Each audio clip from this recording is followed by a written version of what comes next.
So good day everybody, my name is I'm a software developer by profession. Today I am going to show you how to back up a database. So let's get started.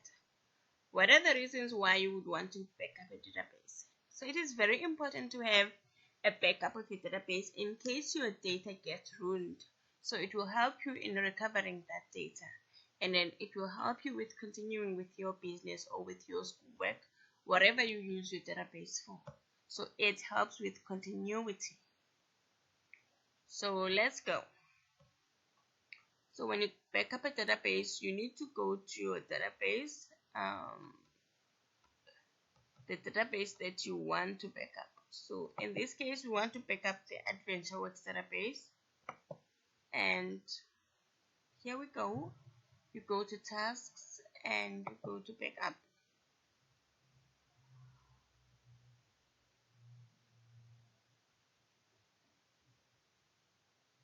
And from there you click. So first you check database, is it the correct database? Yes. Backup type, do you want a full backup? Yes.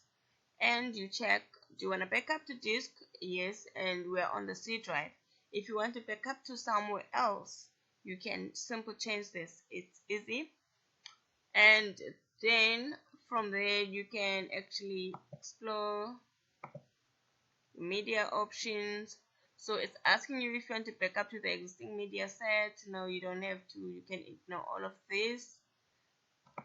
Then backup set. This is the name. This is going to be the name of your backup.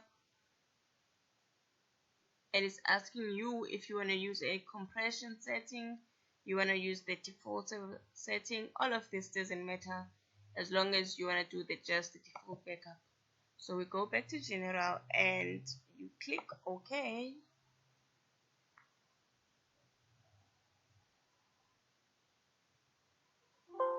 And your backup is done. Your database has been backed up successfully. You can access your backup from there, and now you can play with your data. If anything happens, you've got your backup. You can just simply restore your database and you will have your original data back. Thank you.